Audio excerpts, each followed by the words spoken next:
Et bienvenue dans cette 6e vidéo de présentation du Tour PRTM R01. Dans cette vidéo, je vais donc vous présenter le mode rainure qui permet justement de, comme son nom l'indique, de faire des rainures sur le pneu.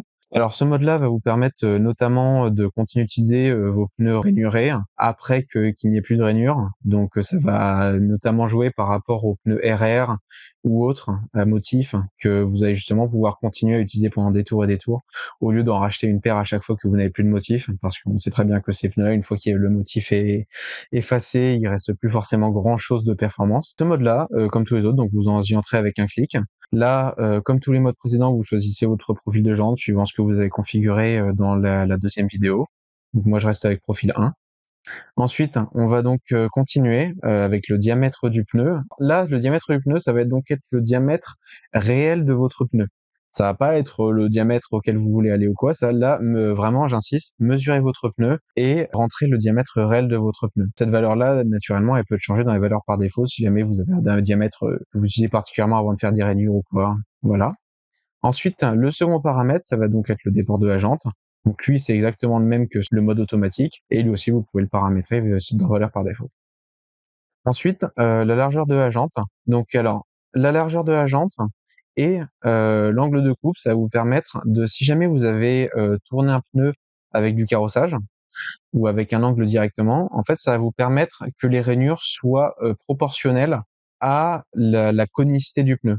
Par exemple, mon pneu, si jamais il est conique comme ça, ma première rainure, elle sera donc ici, et ma dernière rainure, elle sera ici. Et ça, les deux seront de même profondeur par rapport au pneu, tandis que si jamais il n'y avait pas ces paramètres-là, ça aurait été impossible de faire des rainures égales, et ça aurait été pas exceptionnel. Naturellement, si jamais votre pneu est droit, vous pouvez totalement ignorer ces deux paramètres-là, ils n'auront aucune incidence sur les rainures. Ensuite, le prochain paramètre, c'est donc le premier espace entre le bord du pneu et les rainures. Donc le premier espace, ça va donc être l'espace qu'il va y avoir entre le bord du pneu et le premier endroit où la lame va faire sa rainure. Donc ça va être ce petit espace ici. Donc là, par exemple, j'ai mis 2 mm.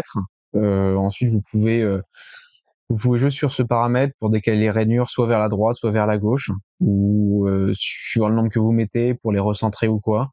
Voilà, je vous laisse faire vos tests et vos calculs par rapport à ce paramètre-là. Ensuite, vous avez donc le pas entre les rainures. Donc ça va être le pas entre les différentes rainures. Donc là, par exemple, si mon outil a fait cette rainure ici, là, il va faire 1 mm et il va faire la rainure ici. Donc ça va être vraiment l'écart entre les deux rainures. Voilà. Donc ça, 1 mm, c'est pas mal. Vous pouvez aller un peu plus. Je vous déconseille de mettre moins parce que après, ça laisse pas très peu de gomme entre les rainures.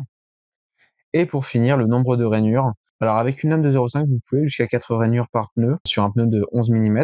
Sur un pneu de 8,5, forcément moins, et sur un pneu de 14 plus. Après là, encore une fois, je vous laisse faire vous calculer vos tests. Et une fois le nombre de rainures défini, on appuie donc sur le bouton principal et ce qui va lancer la calibration. Naturellement, si vous l'avez déjà fait, vous pouvez essayer de la sauter, mais là encore, c'est suivant votre choix. Une fois le calibrage fait, donc le tour va vous demander d'insérer la roue. Là, vous appuyez sur oui.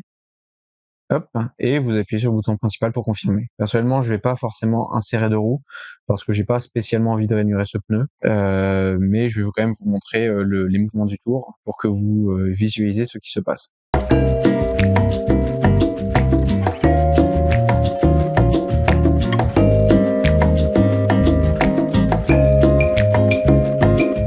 Voilà, une fois que le tour a fini son travail, il va donc revenir dans sa position initiale. Donc vous pouvez enlever le pneu et une fois de plus choisir de faire une deuxième roue ou de revenir au menu principal. Si vous appuyez sur non, naturellement vous reviendrez au menu principal. Je préfère le rappeler, si jamais les rainures ne sont pas bonnes ou alors que l'outil va mal ou que si le moteur va trop vite, lorsque le pneu est en cours de tournage, vous avez toujours la possibilité d'appuyer sur le bouton principal pour justement arrêter le tour et lui faire un reset. Donc ça va être comme si vous aviez éteint et rallumé le tour d'un seul coup. Je vais vous faire la démonstration au cas où, donc j'appuie sur oui pour refaire un pneu. Voilà, je lui fais croire. Et là, le fait d'appuyer sur le bouton principal, ça lui a fait reset complètement. Voilà. La 6e et dernière vidéo de la série sera donc sur les bordures. Merci de m'avoir écouté et à la prochaine vidéo. Bro.